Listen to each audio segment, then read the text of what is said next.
Luna, you need to figure your life out. Otherwise, I'm gonna put you down. Hello, hello, hello. We're here. Welcome. Hey Hi, everyone. Woof. Woof. Luna's here.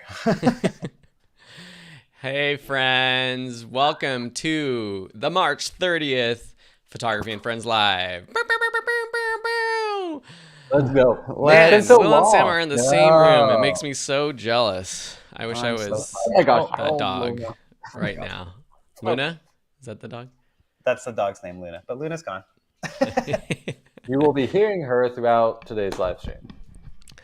Man, everyone in the house, welcome. Thank you so much for being here. If you are watching live, let us know where you're tuning in from. And if this is your first live stream, let us know so we can give you an extra special shout out. Carolyn, welcome. Greg, Dawn Bob from Utah, here. Chelsea in Phyllis. Memphis. Bob, as always, thanks for being here. Ray Someone from from Memphis? Arizona.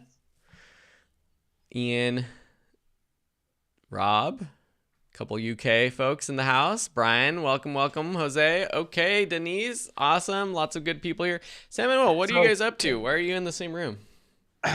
well, let him know, Sam. I'm gonna talk to people online. Okay. Came out here earlier this week. Had another production in New York, so it kind of fell in good timeline. And we've been working on a new photo course, which if you follow us on Instagram, you've probably seen us posting about. Very excited. It's all around using artificial light. So using strobes, using onboard flashes, something that I think through this group specifically, we've had a lot of people sort of interested in wanting to start to use those things. And it's cool because we actually went and rented a studio here in Nashville and used a backdrop. We used some paper rolls. We used two different strobe units. We used onboard flashes. We did a lot of stuff. It's been a long week. It's been a lot. Yeah, but it's been wonderful and always fun hanging out in person with Will and Luna. And Yeah, I'm super excited about this course. I mean, Yeah. just from the little behind the scenes stuff you've been posting on Instagram, it looks really interesting. And it's a class that so many people have been asking for. So that's super exciting. And we were just chatting about it beforehand. What we're going to likely do is launch it as a boot camp, similar to what Will is doing with his wedding photography class. And so for anyone interested in advanced lighting techniques, we'll launch it as a boot camp, and you'll likely get some group coaching, private discussion board before we launch it publicly to everyone just as the standalone class itself. But you'll stay tuned for that. More info coming soon. But we got so many people new here today. We got Benjamin from Oklahoma, Ben Shalerems. I don't know if that's your name. Shellrems from the Philippines. What's up? Filipinos in the house. We've got, let's see, who else is Carolyn new? says, I can never learn enough about light. Same. That's true. It's really, I mean, it's everything that photography is. Honestly, like spending this week being in a completely dark room, essentially, minus like a small light to light Will because he's on a video camera. It's so cool, just like one light that we're controlling and really seeing how much, you can move your subject in that light, but moving the light and seeing how it changes the photo completely is really cool. Like sort of back to very simple, very like That 3-point lighting. yeah. It was a good refresher for me. Also learned a lot because I haven't worked with strobes that much. I actually got a strobe because I was inspired to. So hopefully you're going to be doing that. If people have watched all of our classes over the years, Yeah. they're gonna go from us in the magic class being like, we don't really like lighting, we don't use strobes, to us all using strobes now. Phil, do you remember our advanced cinematography course? And we like did the 3-point lighting on you, and you sat in the room. Oh yeah, yeah. That was like we basically did that with Sam nice. and strobe. That was a long time ago. Yeah, that was a long time ago. Ray, first time from Arizona. Thank you for being here. Olena from Ukraine. Thank you so much for being here. Ukraine. The Mackie from Serbia, thank you for being here. Miguel, cool. So we're going to get into it, but as always, we want to thank our supporters. Sorry, Sam. Yes. You can come over here. It's fine. It's okay. We're so grateful to everyone who supports us. These are our members on Plus, the free community we have, who have decided to donate a few bucks every month to inspire us to keep going, pay for the platform. So if you want to be a supporter, you can do that by joining Plus, which is now free for everyone. So if this is your first time tuning in, we'll be showing the Plus platform when we go through some of the photos from the previous week's photo challenges, but this is our private community space where you don't have the distractions of your aunties and uncles and everything else that goes on Facebook and Facebook. all about photography, and it's free. So not required as a student or anything, but it's a great place to join. So let's get into it. We're going to start out with a couple photo challenge critiques and talking about our favorite photos. Then we'll get into all of your burning questions that you have about photography. But if you have any questions that pop up, just feel free to pop them in. Marcel from Germany. Hello. Samir from India. Brittany's Deli here. Baker, Jersey Shore. What's up? Brittany, thanks for being here as always, one of our founding members. Cool. So let's get into the challenges. So the past couple weeks, we missed last week's stream. So we have a couple that we're going to go through. Reminder, this week's it's leading lines. So if you want to participate in these challenges, join Plus and you could submit your photos here. And this week it's leading lines. Let's start with last week's, and then we'll go to the previous week's water. So black and white minimalism. This is one that I thought this was a pretty good topic. So that's why I'm kind of excited about it. So the goal was to shoot something or edit something in black and white, do some sort of minimalistic photo. We've got lots of great photos here, but Sam, was there one that you wanted to bring up? I really like that one there, actually. This one you mentioned. I thought, again, so like, I think there's a lot of amazing photos in this, this week's challenge, or I guess this was last week's. No, this was last week's challenge. Yeah, this was last week's challenge. Yep. Yeah, and I think specifically within the minimalism and black and white section, like this is a wonderful, like, yes, there are textures of the clouds and whatnot, which is really nice. I actually think that adds some more to it while still being fairly minimal. And then just these two lines, and like I love how there is that little, like, I don't know what that would be considered, but that little curve wire that's added with those lines there, and then obviously the bird placement is wonderful. Yep. Just a nice simple photo. I feel like I could see this at, like, I don't know, an Urban Outfitters as like a print that they sell or something like that. Like it just feels like a cool sort of wall art picture. So really like that. Really like that. Emanuele Madaloso. Thank you so much for posting that one. That was definitely hit the mark on the head with the minimalism. Will, cool. You liked a couple of these. Melissa's. This is one that you mentioned liking a lot. The hummingbird. This is such a cool photo. I love the simplicity of, like, I mean, for me, black and white is all about like contrast and simplicity, but with a lot of emotion. And I feel like you can just feel the energy in this photo, but it's also like very calming because there's a minimalistic side of like the negative space, and just like you see the other little birds in the background. It's just really cool. It's got a good feeling. I like this one below. It's not as it's not negative space minimal, I would say, but just this tree, the texture you get with the black and white coming in through all these branches without the leaves, I think is super cool, and nice sort of flat profile edit. Haroon did a really good job there. Was there any? Oh, and Bob, we mentioned, we talked about you, Bob, behind your back, but Bob, so many good photos. I love like this idea of getting this minimalistic photo with a super open aperture, the f1.8. If it was like an f8, you wouldn't have gotten such a minimalistic photo, but this is like so cool. Such a soft, delicate photo. I really like this one. That one's really pretty. I really still having that stuff in the background, but Yeah. using the right lens, using the right tool, able to get that separation, and Yeah.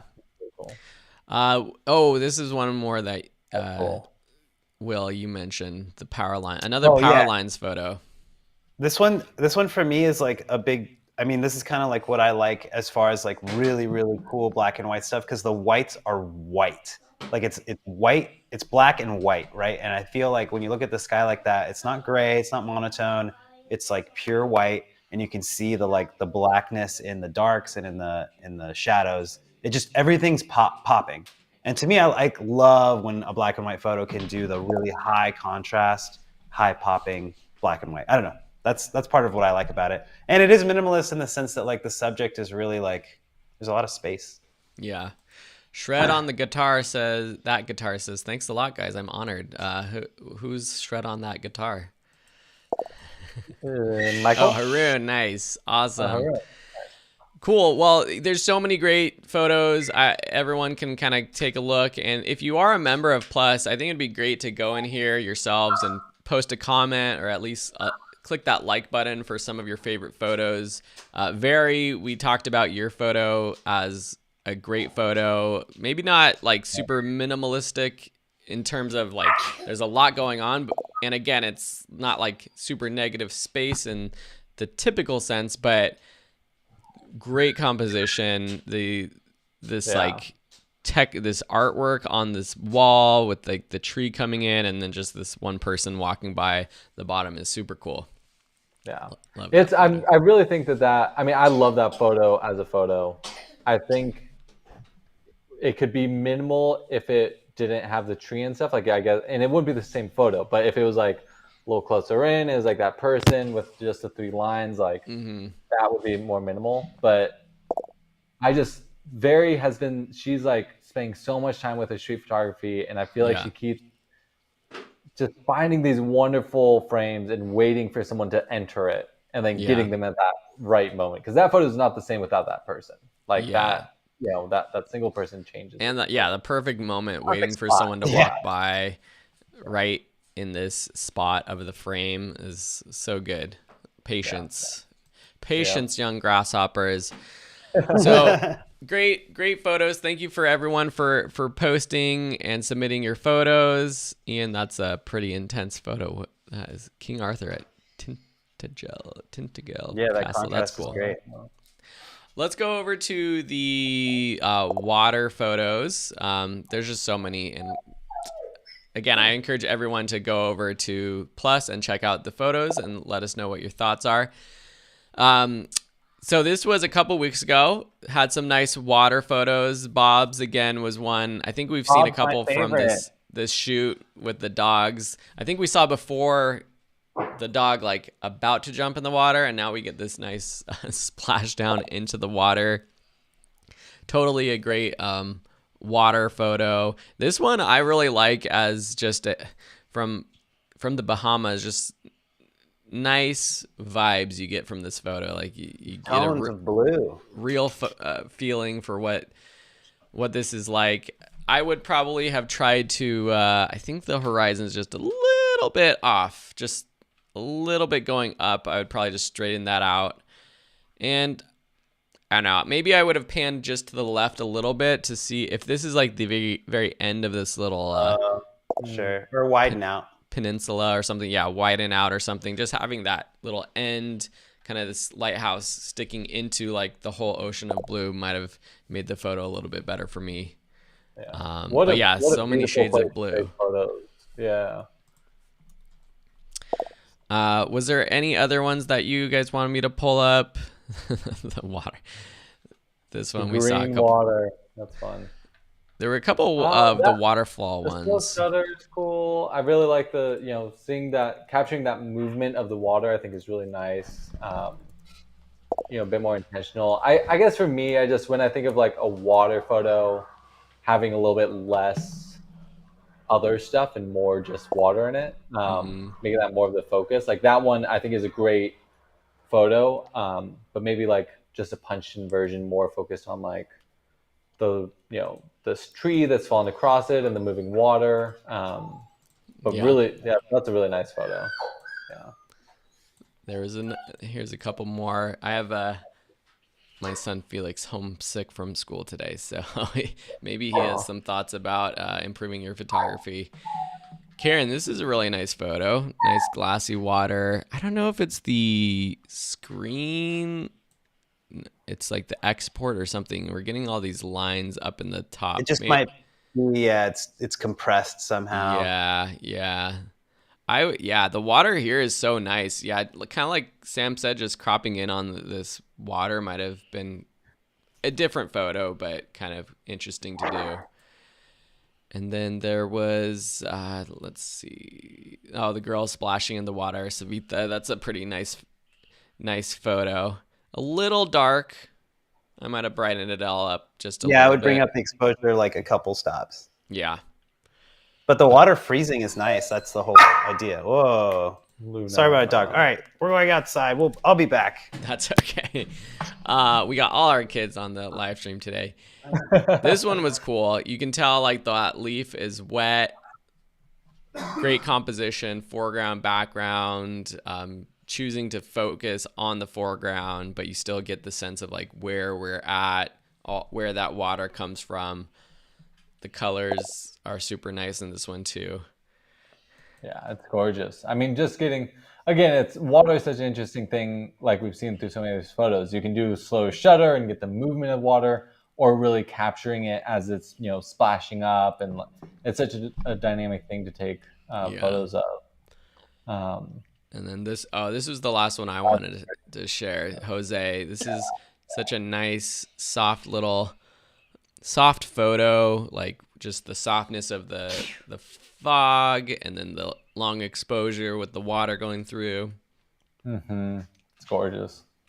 I mean, the foggy morning. I think the one thing for me with this photo is I would have liked to not have those branches on the right in there. I know you'd lose a little bit of some of the stuff happening back there, but like, the like foggy trees off in the distance is such a romantic romantic thing to look at. Yeah, great job everyone. I'm glad we brought back these photo contests. I really enjoy getting to like sort of each week go through some photos, see what people are doing, and I think creatively pushing yourself with a prompt, like an actual thing that you're trying to go out and capture, is really cool. So hope everyone's been enjoying it. Yeah, totally. So you guys can submit your photos over on Plus, and when I have time, what I want to make sure that we're doing too is sharing your photos on our social medias and just highlighting some of our favorite photos as well, which we did before with the challenges, and we'll definitely try to do that more in the future too. So if anyone has questions now is a great time to post your questions, and we will answer any questions for anyone live. And then if there's any questions on Plus that we should get to as well, we can pop in those too. Yeah, I think there were a couple questions up above. And if you ask a question above and you're here, just post it again so we can. There's one question also. What was the password for our group?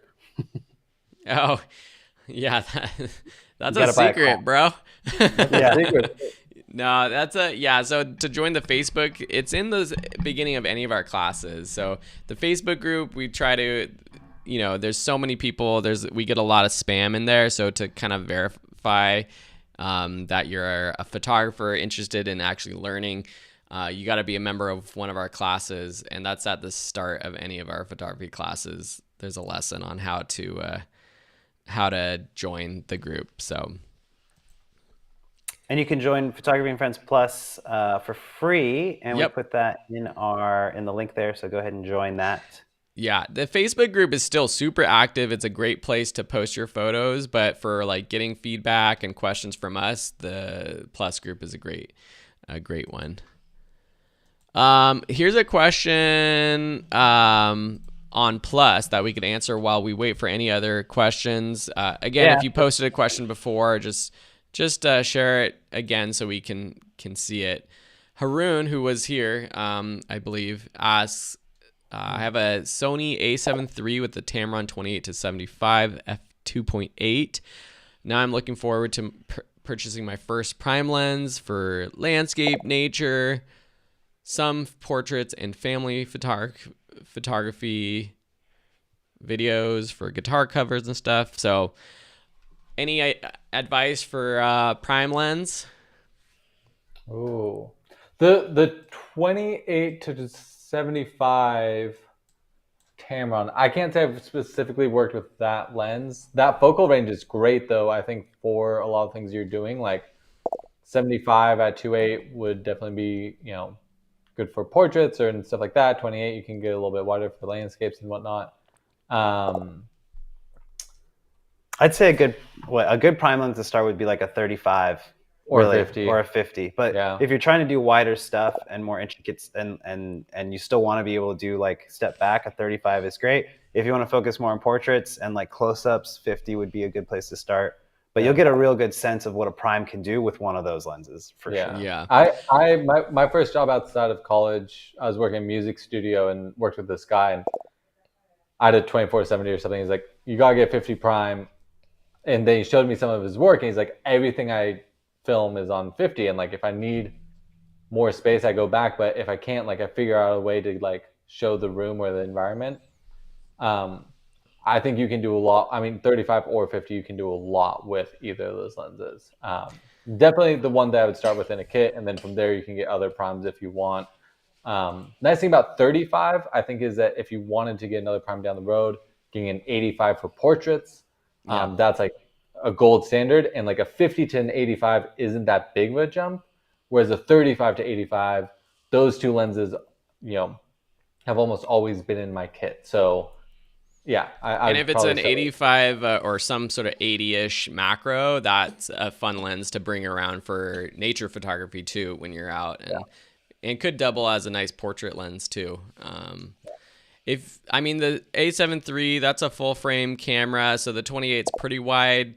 Potentially for landscape, you might want something a little bit wider too. But there's just so many options. I feel like the 50 for portraits is a great first one, but yeah.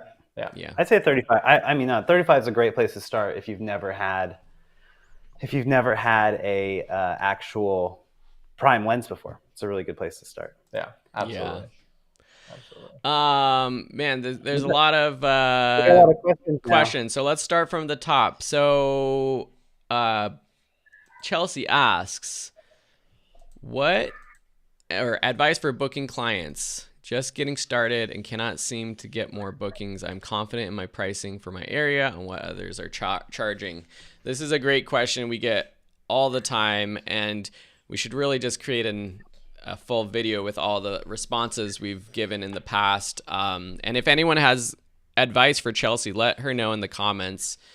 I think for things we've talked about in the past with like, if you're starting locally, is like looking at local social media groups, Facebook groups, nextdoor.com.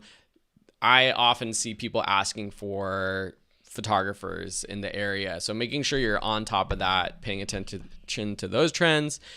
And if like they allow you to do like small business posts, some groups like allow that every week, do that for sure.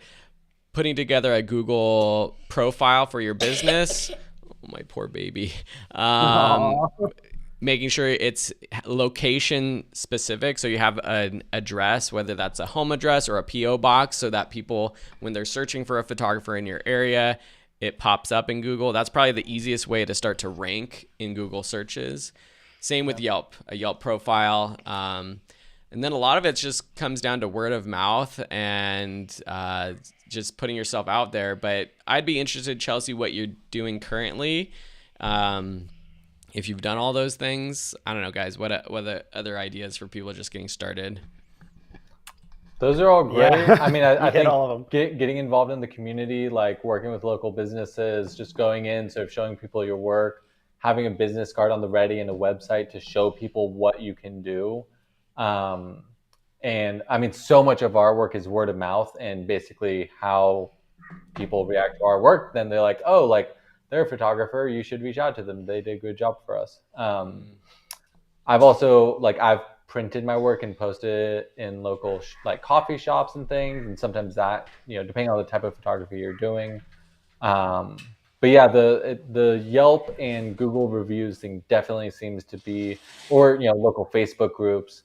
But the biggest thing is that all those things are going to point someone to your website, to your portfolio of work, and you just want to make sure that that really stands out, and that when people go there, they're like, oh, I would want to work with this person. Also, I mean, she's also saying just getting started and can't seem to get more bookings. I mean, I think if you're already sending quotes out and stuff, maybe presenting yourself in the most professional way, like having a professional way to send out your quotes, like 17 Hats or a client management app or something like that, that'll help you look like you're more professional. I think people are more inclined to book with you if they're like, oh, this person's legit, this is a company. So having a template that you can do that, or using something like 17 Hats or Honeybook or other things that sound like that. I forgot the other names of those are the two big ones. Yeah. But yeah, I mean, I think that in addition to just that's how you can get stuff too. Yeah. All right, we got another question from in Lightroom. What are the best export settings for sharp images on social media? That's a great question. I've never there used to be a lot of advice on exporting the exact resolution that the platform's going to display, and I'm not up with the latest with Light or Instagram, how many pixels they display, but that's one thing to test out. The other is there's when you're exporting. What do you do? Sam? I mean, you can do on the export options is sharpen for screen. Yeah. I typically do that. I also, when I bring it into Instagram, I almost always in the edit bar will go to sharpen and bring it up to 20, 25-ish. And typically that any compression that's taking place, it kind of brings it back to that crispiness. Yeah. I've always exported at sort of the full resolution, not full quality, 30, 50% quality. And I never got to downplaying the resolution because Instagram's going to compress it to what it needs to be anyways. Yeah. But I know some people would fight me on that you shouldn't export a really high res image and import it into Instagram because then they own the rights to your photo. I don't know. I just don't care that much. But I won't do 100% quality typically for that. I will do 33 to 50%. That's a good tip though, doing the little sharpening. It's you're not going to do that if you're going to print it out, but just for posting on Instagram, adding a little bit of sharpening. It helps it pop a little bit more. Yeah. Definitely defines the lines a little bit better for the platform. Yeah. Cool.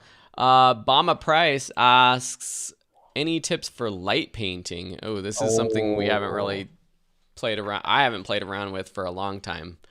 I love light painting. We were talking about that. We were talking about adding that, and when we were done with this course, that we need an advanced studio lighting course where we would do more light painting. Yeah. We did it in remember our night photography course? Yep. We did some light painting. I don't know. So advice. It's so much trial and error. I feel like there's nothing other than just testing it out. I mean, having someone with you to shoot obviously helps. Otherwise, you're gonna. I do think tripod testing how long the 30-second exposure or however long your exposure is that you can write out in that amount of time and count while you write with the light. But then also having a dimmable light that you're pointing at the camera to write with, because if you have a really bright light and you start writing, it's going to be too bright. And so instead of having to adjust the camera settings, you can leave those the same, and you can just adjust the brightness of your light that you're writing with. Light trails or light painting? Because light painting is with a flashlight where you're kind of designing the light. I was thinking of writing with lights. I was thinking of trails too. Oh, I mean, yeah, light painting is more like with a flashlight, and you're targeting something and like Bringing the painting, building yeah, up a little bit more. right, or just like in a tree or like a Joshua tree where you're just painting it with light and then turn it off and then Right.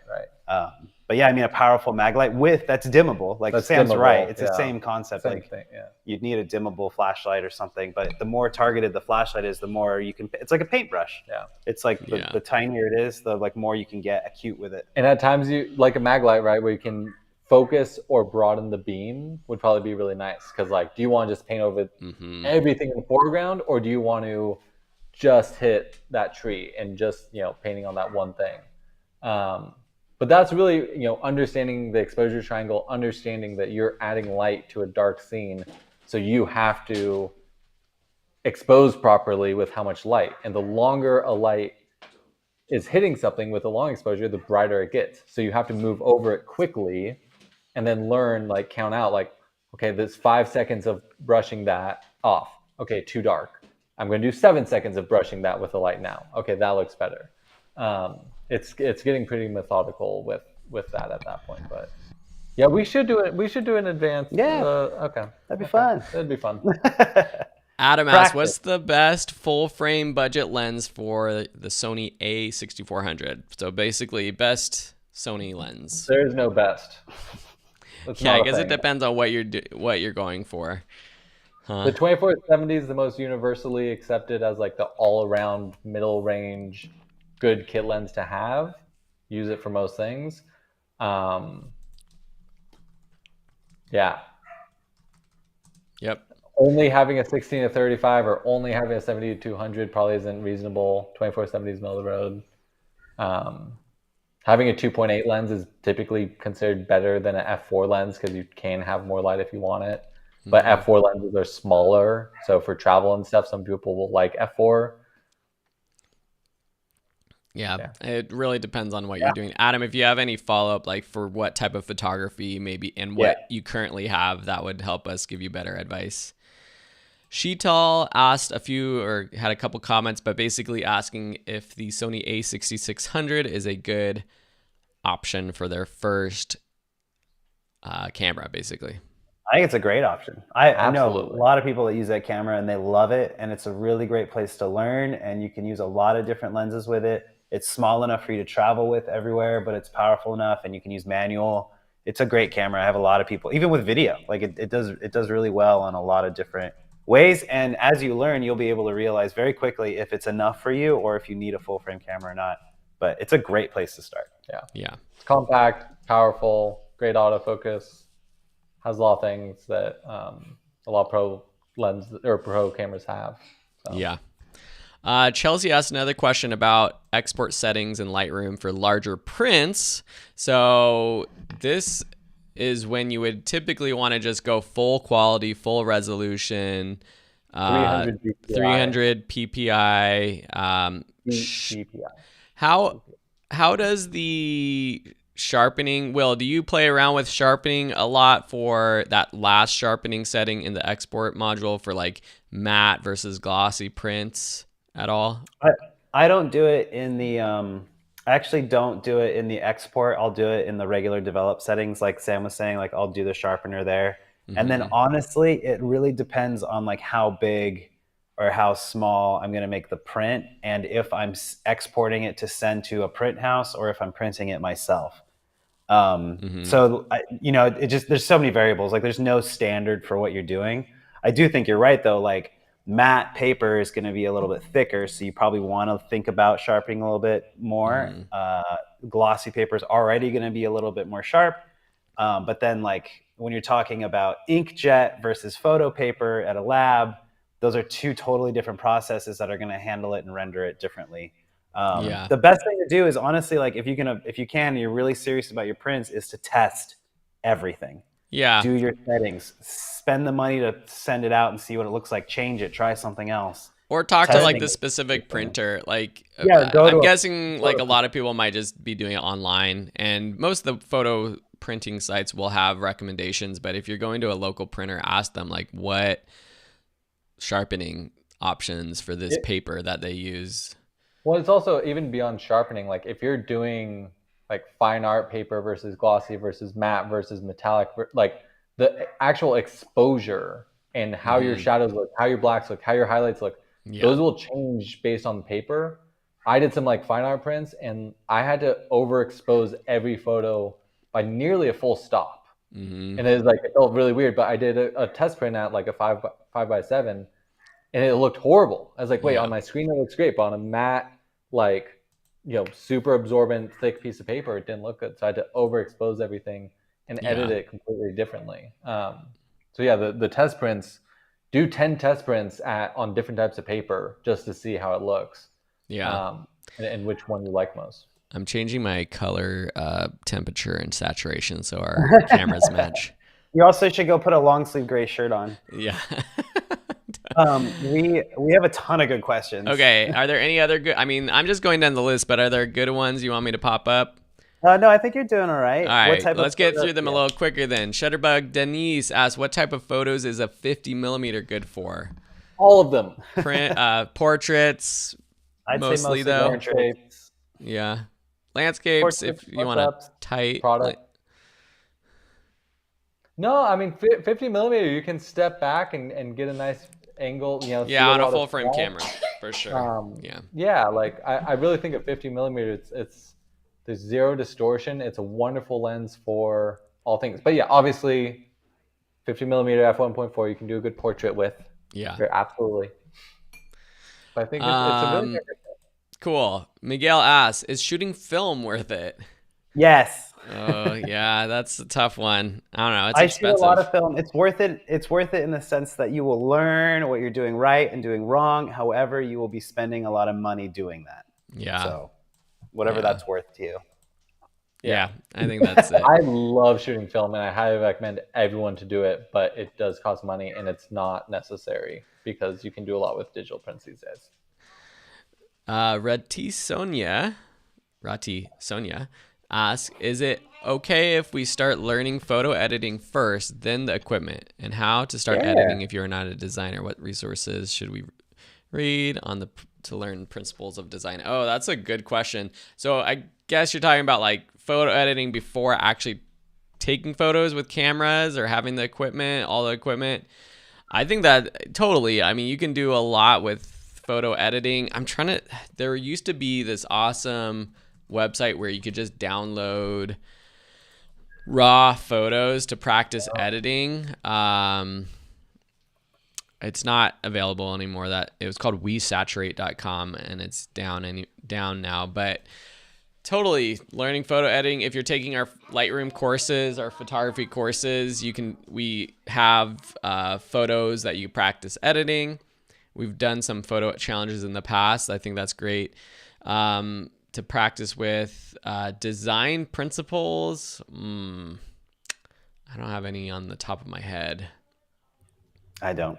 I mean, to learn design principles, I'm kind of curious if you want to follow up with this question of like where you see photo fitting within design. Design's like, there's so many things, I guess, like, is it like how you'd edit a photo to fit within a presentation? Like, is it more like on a business side, or is it more like, I don't know, there's so many areas where that could fall. But editing, I appreciate when people talk about taking a photo and that's the photo, you don't touch it, and it's like that you don't edit. But like, editing is such a huge portion of photography for me, and it completely, as we've done, like we've all edited the same photo and completely different results. I think it's a wonderful thing to practice and do, and it will teach you a lot of what is your camera capable of. Why should I spend a bunch of money on a full frame, high megapixel camera? Or is it completely absurd because this, little, entry level camera actually does everything I need it to do because I know how to expose it now, because I know what I can do in editing. There's a lot to learn from editing photos. And it's similar to video editing. I think with photo editing, it helps you become a better photographer or video creator because you know exactly like more about compositions you're going to want to end up at, exposures you might want to be shooting at. So totally, editing is great. Shred on That Guitar asks, going for the Samyang 35 1.8. What do you say? I just bought and have been using my first Samyang lens. We both have. We have the same one, Phil. Do you have the 12 millimeter? Yeah, I have the 12 millimeter E mount for my FX3 so that I can do. Oh, that's much cooler. Well, because It's it's for the cooler, crop sensor. except Fuji. look at it broke. It broke. It's plastic, What? and it broke. It broke because it slammed on my bathroom floor when I was filming for this real estate photography class. But it still works. That's how tough it was. The front part worked, and I was so sad. But I like it. It's manual focus, but I just needed something to test out for real estate photography that was wide enough on my crop sensor camera, and photos are coming out really good. So I would say go for it. I got the 12 millimeter E mount, but it's autofocus, and it's so wide that I can't put any sort of filter on the front of it, which is wild. But I'm also using it for real estate. Oh yeah, nice. Samyang's are great. Can I show you this? You can see it right now. It's on my Fuji X-T2 right there. Oh, that's looking pretty good. Not bad. That's not really like that Bowie.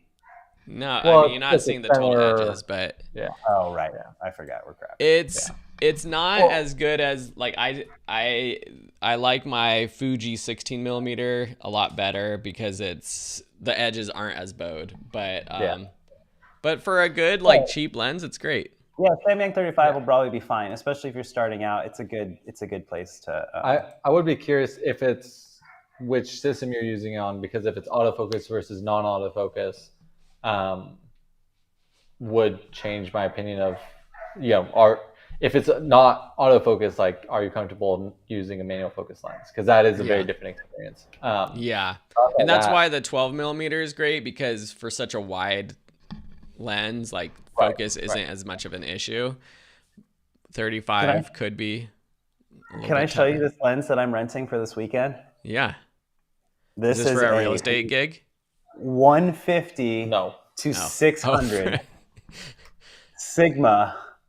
For reference, Look at this is the size of an iPhone. What is that shoot for? Massive. So I'm shooting a concert at a football stadium this weekend. Oh, nice. And I need to be able to get really far back and still punch in at 600. Look at this. This thing's massive. I can barely hold it in one hand. It's a lot of glass. Anyway, yeah, just wanted to show you that because I had it here. If anyone wants to see awesome. how big. And it's Sigma. It's not like, and I'm putting it on an L mount like a camera, but it's a Sigma glass, and third-party companies are great. Yeah, totally. Okay, we got so many questions. This is awesome. Give us a like if you're enjoying the live stream. Thank you so much for that. Deanna asks, what is a slave flash, basically? What's it used for? It came with a package that she got. A slave flash. Oh, remember, I've just been teaching about this for the last 2 days. A slave flash, when it's on slave mode, means that it will fire based off of a master flash.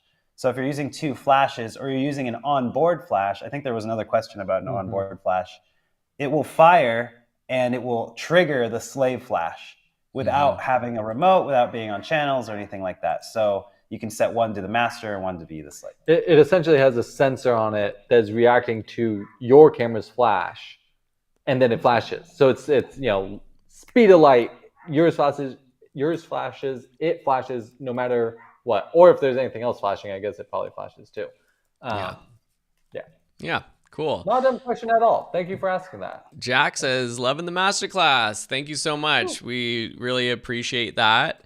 Similar, Rati Sonia, who asked about the design classes, asked about Skillshare. Skillshare is a great platform. There's a ton of classes.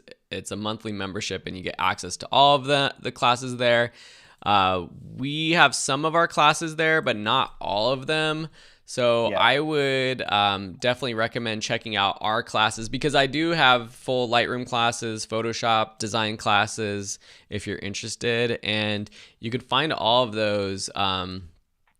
If you go to Photography and Friends Plus, there's a link for courses where you can find all of our photography courses. And a lot of you are in our masterclass, which is great. But we have a ton of other classes as well, and they're super affordable, super cheap, and that's how you can support us. And you could also go to videoschool.com where you can find all of our classes, and you can get all of them for 1 month monthly fee. But here's all the design classes we have as well.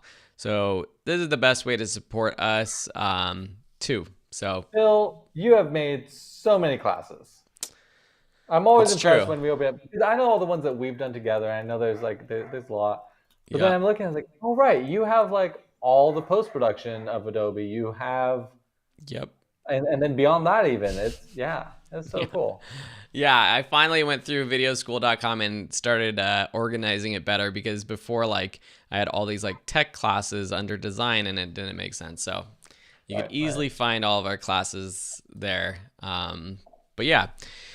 Okay, let's see. Chelsea asks, do you go live same time here every week? Yes, that's lately that's been what we've been doing. We skipped a week here or there, but generally every week we'll be here at the same time. Yep. Let's see. Oh man, What else we got? I'm just bringing this up. I was curious how often you use the LCD screen over the viewfinder. Oh, I love this question. Oh, that's We a were good just question. talking about this. We're talking about this. I am apt to always use the viewfinder. But that's because I've been shooting for so long. I feel like that's just where I've come from, and I'm used to it. There are times when I'll step back and use the LCD screen, but like I think a lot of people are gravitating towards using the screen, and I actually like using the back of the screen when I'm interacting with a model, because your face can interact with them. You're being a human with them. You don't have a camera up against your face. And so there are times when I use it and don't use it, but I do gravitate towards using the eyepiece for sure. Yeah. I use the LCD when I'm like, for this real estate photography stuff, when I'm shooting down, it's at a low angle and I'm just setting up the camera on a tripod to get multiple exposures. I don't want to touch the camera, so I just set it up and have the LCD screen out. I find myself using the LCD screen quite a bit, but more often viewfinder, I guess. Yeah. On street photography stuff, portrait stuff. Yeah. Question. Benjamin asks a cool question. Where can I get good backgrounds for a portrait picture? B&H photo. Yep. B&H Look at photo that. video. Oh, look at that. Oh my gosh. Phil was I think prepared. Look at commented that. in there. It's definitely B&H. Yeah. Phil was prepared there. I mean, Amazon, you can get backdrops too. I've done that too, but support someone else. I mean, it's great. If you have a local spot you can go to, by all means. But it's very affordable and very, like, I thought it was so much more of a thing. And then I was like, oh, wait, I can get this backdrop stand for like $20 and then roll of paper that will last so long. I mean, we went to the studio and these were like the most used backdrops I've ever seen. And there's still like several hundred feet of paper left on them that was untouched. Like, they last so long and they add so much to your photos. You can do so much with them. The main thing is that if you're doing a wide shot, do you use a 4 foot, 8 foot? It gets a little complicated as you get bigger, but yeah, they're great to work with. Amadou, your photos. Buying my first mirrorless camera. I want to go full frame. The Canon R5 or Sony. Both great options. Yeah. I don't think there's an answer for that. You got to like take them out and practice with yourself on them and try it out. Like, it's not, they're both really great cameras. I do wonder, like, if none of us had any cameras, like, and we're entering the market right now, like, I think Sony and Canon are both incredible. I mean, depends on your price point, which one you're getting, but like between those two and Nikon and Fuji, I mean, Fuji's not full frame, but like Nikon, Canon, Sony, there's a level of each one depending on how much money you want to spend, and they basically all do the exact same thing. Mm-hmm. They all have incredibly fast autofocus. They all have amazing lens options. They have third-party lens options. They have great color. I don't know. I think the best advice we always give is just try to find a place to go test it out, hold it in your hands at least, and see how it feels. Because yeah, at the end of the day, they're all going to take great photos. You do have to kind of commit though for at least a while with buying lenses and sticking to a system. So And then and then edit them and see how you like it too. Yeah. It's so funny. Jose Torres just posted autofocus on Canon is incredible. It's incredible on the Sonys too. Like they're all good. Yeah. And you do pay for, or you pay for what you get. Like top of the line Sony versus top of the line Canon, the autofocus is so incredible. As you go lower in price, it's less incredible. It's still amazing, but it's less incredible. So yeah. Adam asks, how would you price landscape and wildlife photo prints? Ooh. If you're going to try to make money, it's going to have to be priced pretty high. If you're like selling actual printed out photos, not like digital copies to print out. Yeah, it's going to have to be like a nice purchase for someone. If you're doing prints, how much is it costing you to print that photo? At bare minimum, make it that cost. On top of that, you can add basically, how much effort was it for you to purchase all that equipment, to go out there and get those shots and do all those things. But like, if you want to get your prints out there and have people owning them and whatnot, price it lower. Again, at bare minimum, so you're not losing money. But you can also go for it and price them pretty high and offer sales every now and then. Sell your print that's 11 by 17 for $200, $300, $400, but then say, hey everyone, it's doing a Valentine's Day sale. Get my print now for 50% off. Yeah. And they're like, oh, this is a steal, and they want to buy it. But I don't think there's any true way to like say how much money a print should be worth until you have high demand in your work. Yeah, good stuff. Good answer. Thanks. Rick asks, this is an interesting question. We don't talk about bridge cameras that often, but for an Alaskan vacation, he doesn't want to bring a camera with a bunch of lenses. So the best bridge camera, which is a camera that is like an all-in-one kind of point and shoot, but generally has a bigger zoom lens. Sam and Will look a little bit confused. It's not a term that we talk about that often. I just know from our all of our classes we've covered it, but a few that come what my very first camera out of high school when I went to college was a Nikon Coolpix, and it was a bridge camera, and I hated it.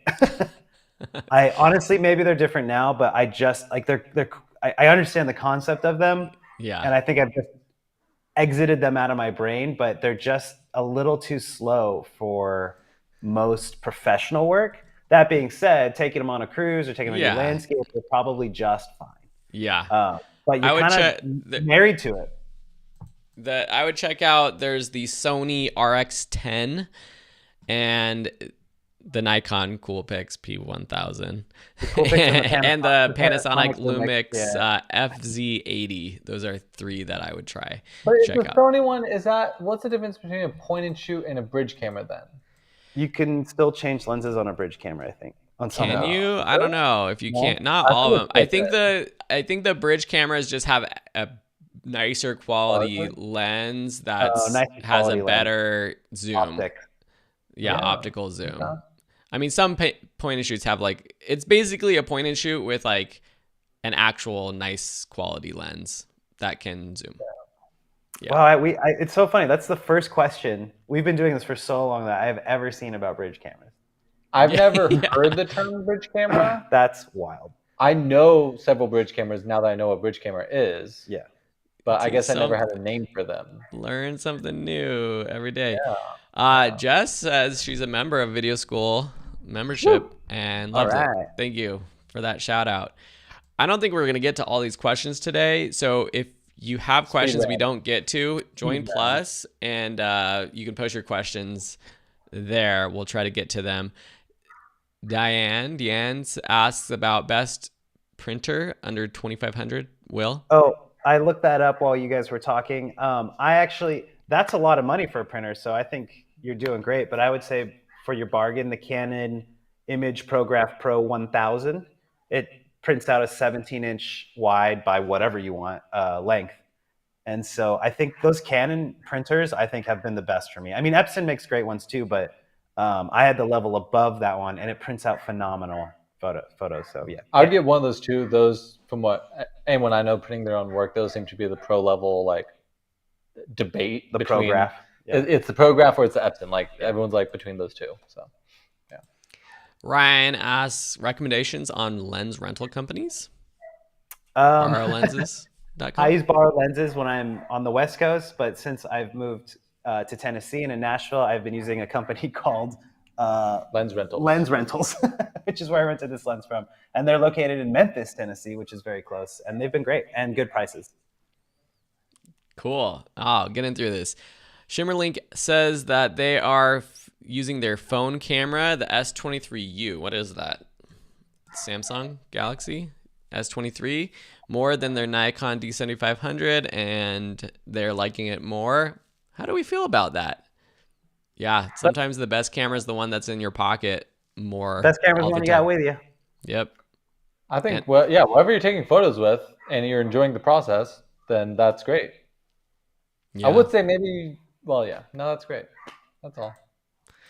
What's a good price point for digital downloads for both high and low res? Oh, that's good. I don't know will people buy low res photos? Like if they're going to want a photo, wouldn't they just want a high res photo? It depends on what capacity. Like if someone's just buying low res photos for their own social media channel, or if they want to put it in a YouTube video, or are you talking about when you sell your own photos for like a wedding? I'd go on stock sites, honestly. Yeah. That's going to be like doing market research and seeing what within the market, and this goes for prints too, like what within the market of someone comparable to you or similar, what are they pricing it at? And that's going to tell you, because these numbers are changing depending on where you're looking. But yeah, that's where I'd sort of start, is just going to various stock sites and seeing what they charge for high or low res. I mean, I can only talk about from my experience as someone who has bought images. I think it really depends. If it's for like a print that I'm printing on the wall, I might spend 10 to 20 bucks on a photo, which might not sound like that much. But if I'm buying a print for use in a graphic for work, I'm spending $10 a month on a stock image site where I get access to thousands of photos. So I'm not spending a lot of money. So I think you're probably likely wanting to sell yours as prints more, and $10, $20 seems like a good price point. But I think that there's also sort of two schools of thoughts. There's like, go high end, charge more, you'll get less people buying, but you'll get more money for that. Or make it $1 and you might get a bunch of sales, but with 100 sales, you'll get the same as one download. So it's kind of two schools of thought there. There's probably a medium ground there, but again, it sort of depends like where you're trying to get people to buy those from you. Yeah. Because if you have more views on it, if you have more eyes on it, more people are willing to do that, then I'd probably price it lower. Brian has a great final comment about the Alaskan voyage bridge camera. He suggests leaving some clothes at home and taking the big camera and lenses. I agree. Take more equipment, less clothes. Sam's going through that right now. That's all we talk about. Cool. Everyone, I think that ends our hour. If you had questions that we didn't get to, again, post them on Plus. Also, another shout out to all of our supporting members, which you can join and become a supporter. All the ways you can support us. Go to Plus, become a supporter. That's just sort of a bonus, $5 a month to support us. And you can buy our courses, buy our boot camps when we launch them, and we'll try to be here every week. Let's see, there is a Plus. Where's Plus? Here we go. This is where you can support us. Go to become a supporter. right there, how to become a supporter. There we go. Click that button. You can become a supporter. You get access to a specific supporter discussion board over here, which is super helpful. Oh, there's our wedding And- boot camp thing you can see. that Yep, we've been and here's doing. where the wedding boot camp, which is currently going. So that's closed right now, but we'll be launching a lighting boot camp pretty soon. So, Yeah.